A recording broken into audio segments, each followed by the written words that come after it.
Okay. So the flow of this new bifold begins with standards, IICRC. In this case, because we're talking about fire damage, we're talking about IICRC S700.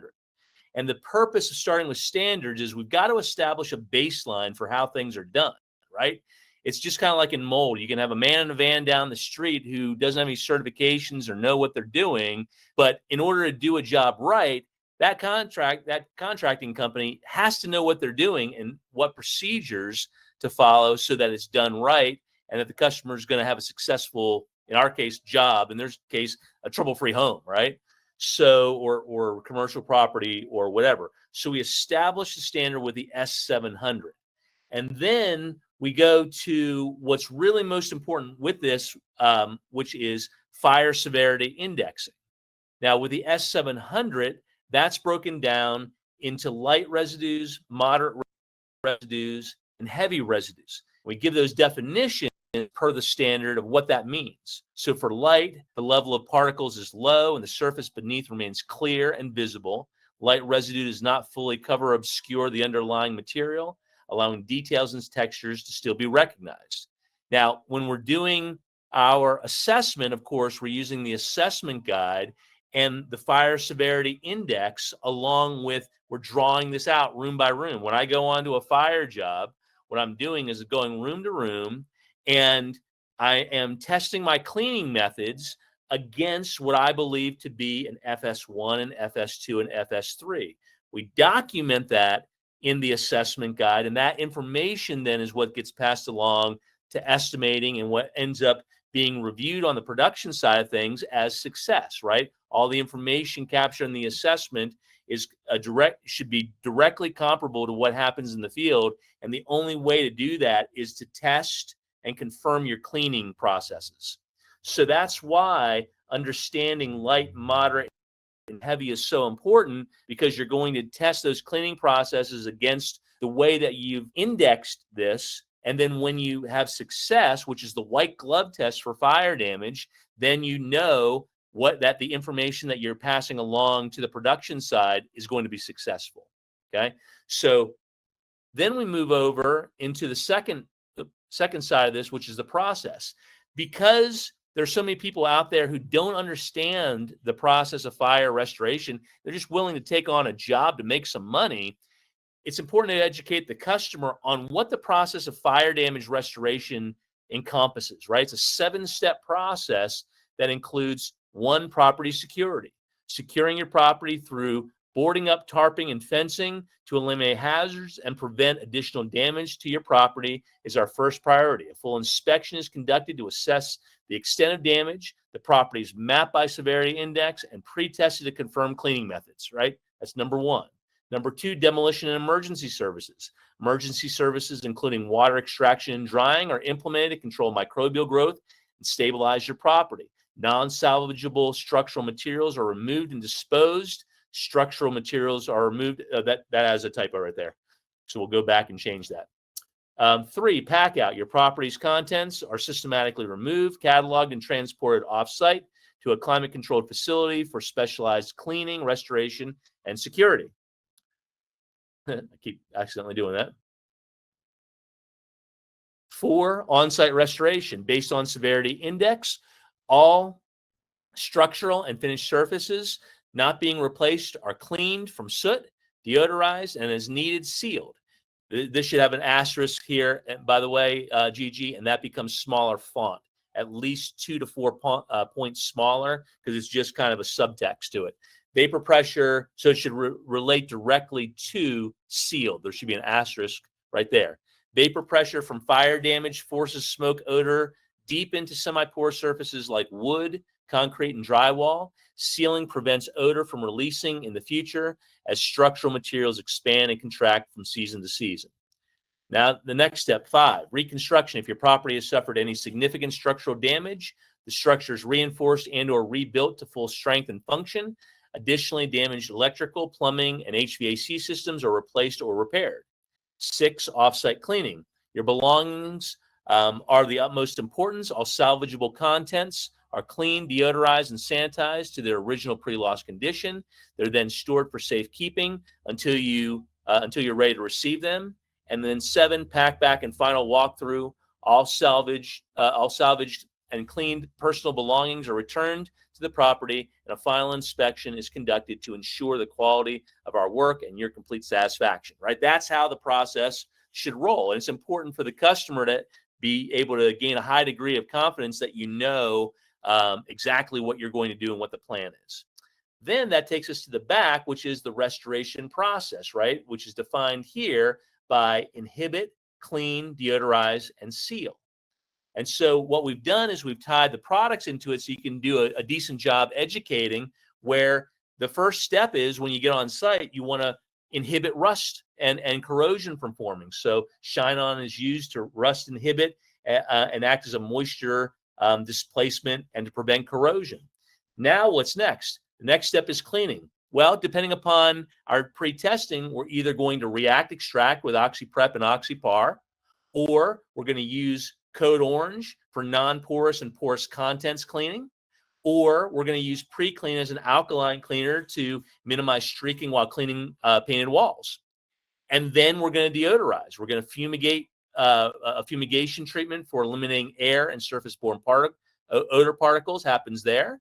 And then vapor lock. We're going to seal permanent odor sealant for walls, sealing structural surfaces and foundations, right? So that takes them through the process. You can, use companion materials like cell sheets and things like that if you really want to go in depth on any one product and speak about the differences there. Another example of what would be successful is if, for example, let me just do a quick 1.zoho. If you wanted to talk about the importance of vapor lock, I think it's this one right here. Yep.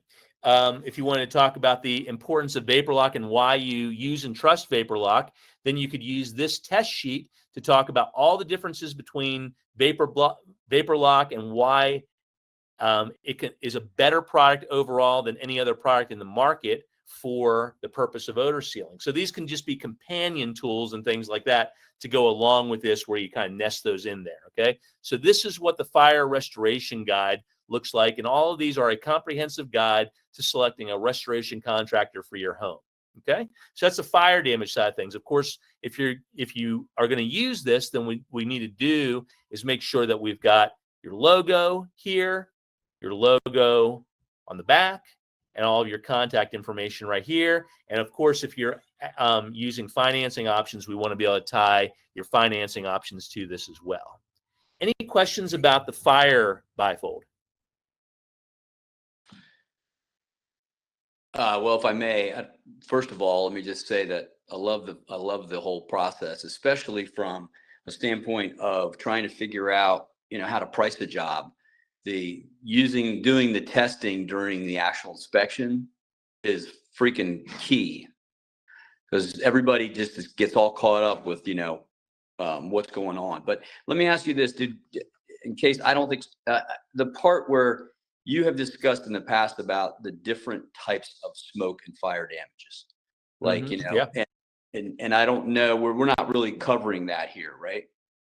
Yeah, because this is really customer facing, right? You can only Sure. get so detailed. It's just to really allow the customer to know we know what we're doing. We've got a process for this. We're following standards, and we've got the products to make it to be successful, right? It's that 100%. simple.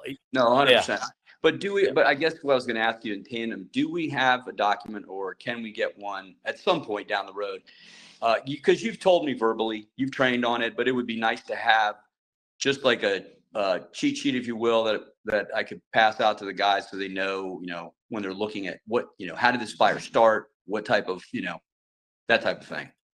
Yeah, we can probably just update our current selection guides on that fire and odor side of things, so that depending upon if it's an electrical fire or whatever, we're very specific on there. Okay, great, thanks. That's no problem. Okay, so that's the fire guide. Of course, the mold is updated as well. Okay, again, we start with ICRC standards, but to a little bit greater degree this time, right? Because the first thing that we need to educate the customer on is conditions 1, 2, and 3, understanding the difference between a healthy environment of condition 1, settled mold spores above normal levels, condition 2, and actual growth, and that's visible, condition 3. So by starting them with that, again, it allows them to know, okay, we're operating by standards right now per the IICRC. Then we bring in mold severity indexing so that they understand each of those finely tuned levels, right? MSI, for example, being elevated spores, MSI 2, light surface mold, MSI 3, moderate surface mold, 4, embedded growth, and 5, severe growth with damage, right? Those are really easy ways for people to understand that. So when you get to the assessment guide itself and you're using your mold severity indexing over there, everything makes sense. They can even point to it and go, yep, that looks like an MSI 3 to me. And people who I've seen be ultra successful using severity indexing are doing that very thing. They're getting their customer involved in, okay, look at this picture of your crawl space or your attic or whatever it might be, and using that severity indexing to get agreement from the customer. Then we go into process over here, right? The first stage is assessment, including information gathering, the building inspection, preliminary determinations, and development of a work plan. So you can kind of take them through the importance of those steps. And then site preparation, protecting the building, contents manipulation, creating a safe environment and controlling that environment as the second main part of the process. And then very similarly into the restoration process, where again, we've got specific steps, right? We've got the cleaning step that comes first that you're probably going to be doing with OxyPrep and OxyPar, either as separate products or together as React Extract, and then Botanical is in there as well. And then what's the next thing? Sanitization. Deuterion's in there, obviously, to destroy mold, spores, and odor. And then the question is, on the control side of things, do we need a mold-resistant sealer for attics, basements, and crawl spaces? If so, that's our MaxGuard line. If we're working in inside the building envelope and framing, decking, and sheathing, that's our Safeguard line. And if we're looking for a durable antimicrobial finish for interior hard and soft surfaces, that's Touchpoint, right? Then we get it into the fourth major step, right? So let me just go back here a second. First step is site assessment. Second step is site preparation. Third step is the restoration process itself, and then recurrence prevention. Same information as before, with a real focus on the goal here being to help the customer preserve their property's value, eliminate non-disclosure liabilities, limit price negotiations, and then a way of choosing their contractor. Always choose a contractor who provides cleaning method confirmation, i.e. severity indexing, carries insurance, GNL, pollution's liability, errors and omissions, or professional liability, and workers' compensation, and who holds proper certification and licensing. Again, same thing. Logo, company information here, your logo down here, your financing up here, and you've got yourself a brand new bifold brochure for mold. Thoughts and feedback on that?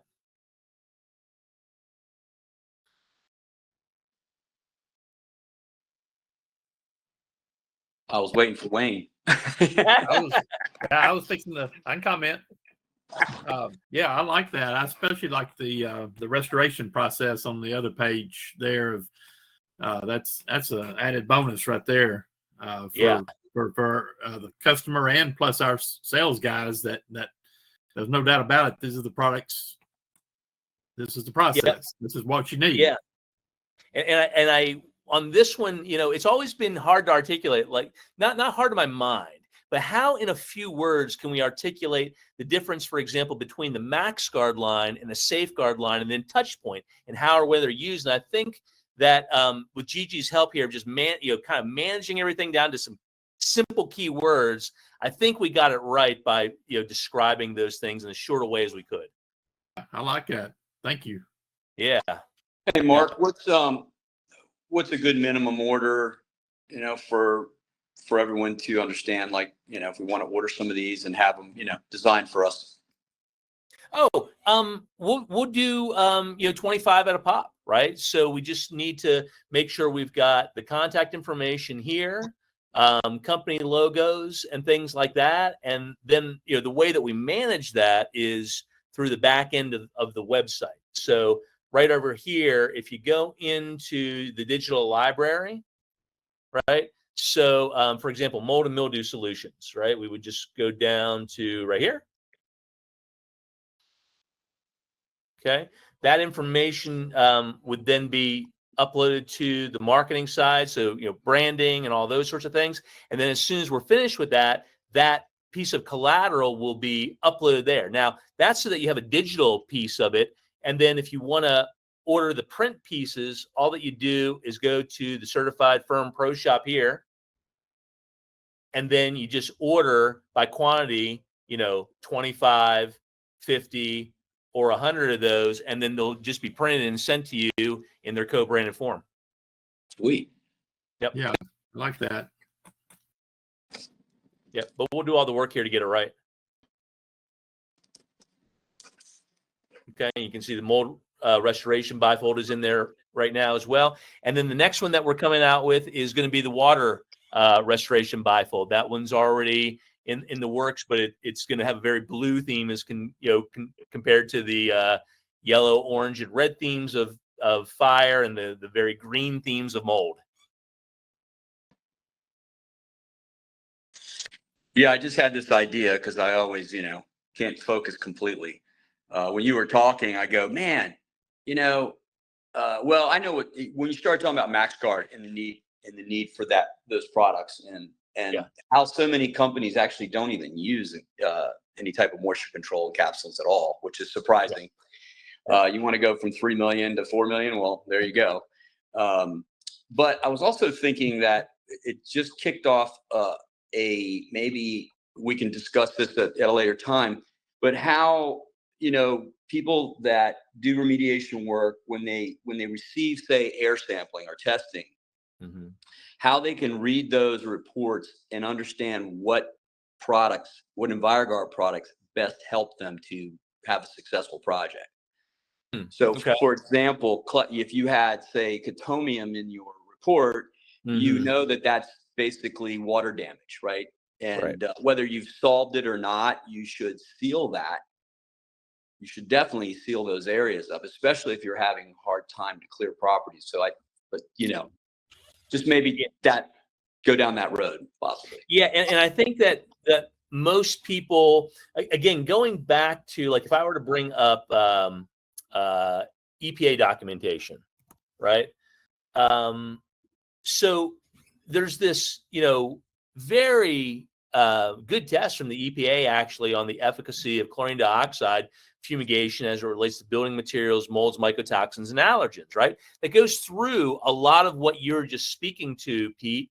And then that is why then we, created, for example, let me just see if this comes up easily here. But that's why we created this, the key is all three brochure here, is specifically to relate to that information in that very long study that talks about the success of mold, mycotoxins, and allergens, and what you need in an antimicrobial, especially from the standpoint of a dry fumigation, to achieve success, because you've got to have something that eliminates the biofilm, the hyphae, and the spores, all in a single product like that, once the cleaning has been done, right? So that's why like in the certification, we start so firmly by talking about the difference between cleaning, sanitizing, and then protecting and or sealing surfaces. It has to be done in that order.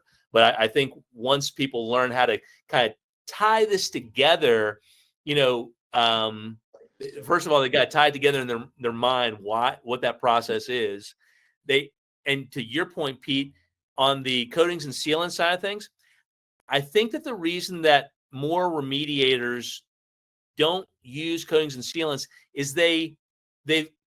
people went from using it as a cover-up, right? Let's be honest, to then kind of throwing the baby out with the bathwater sometimes, and not realizing that coatings and sealants are meant to increase engineering thresholds and to be used as moisture controls, not to cover things up, but to deal with things realistically. For example, in the exterior of a frame structure, we're always going to have issues, whether regularly or ongoing or occasionally, with things like condensation. Why? Because you're always going to be hitting dew point levels from time to time, especially in plumbing chases, HVAC chases, all those sorts of things.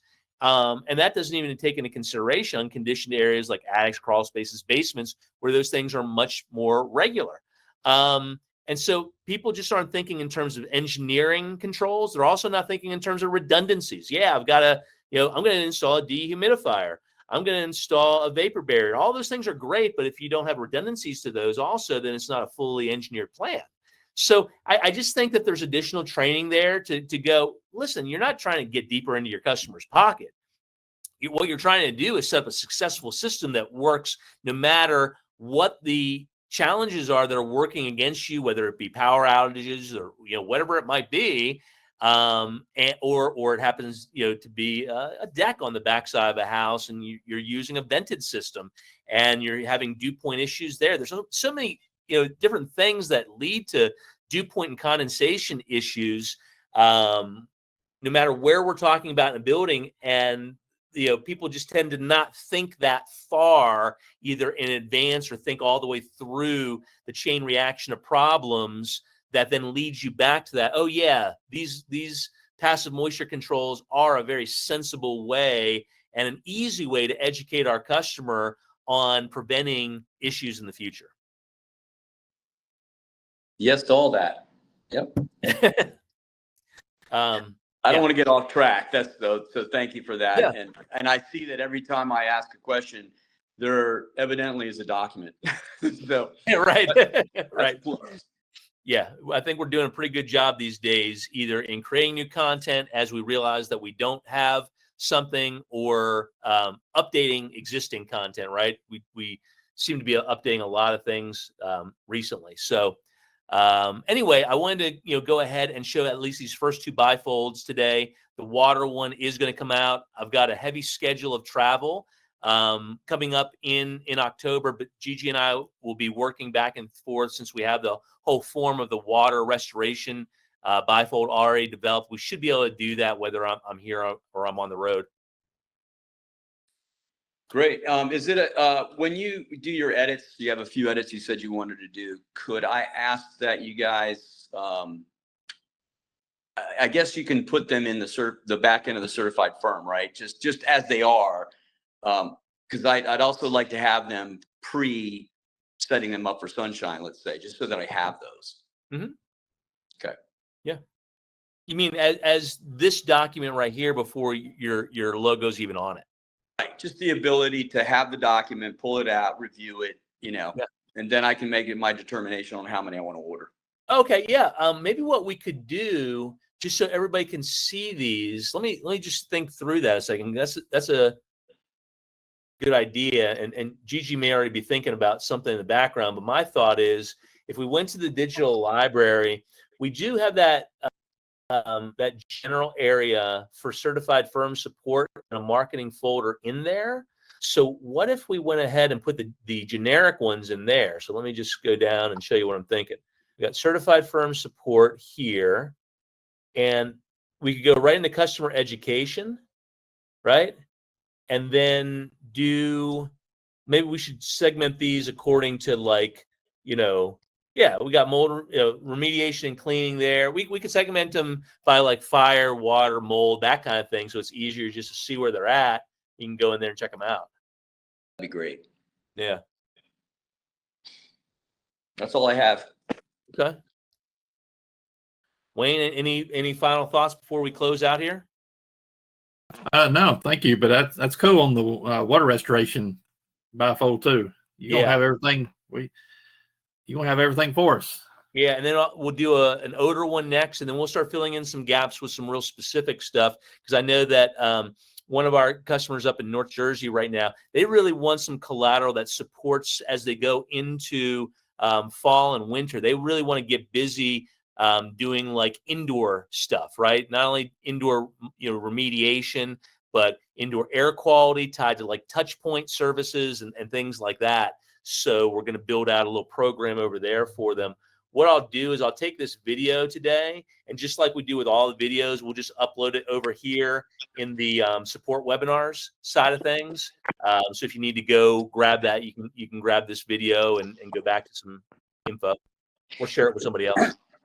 Hey, Mark, what Sure. would be a reasonable time frame on the water damage one? I mean, not to push you, but Yeah, I think, let me just look at our work drive right now, because I can probably get an eye on this and give you something more specific. Let me go into marketing, collateral, bifolds, new, and here's the water bifold as it is right now.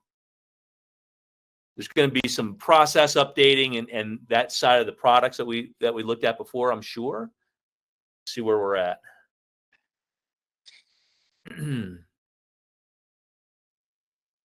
these would be good to have for the lunch and learns that we do.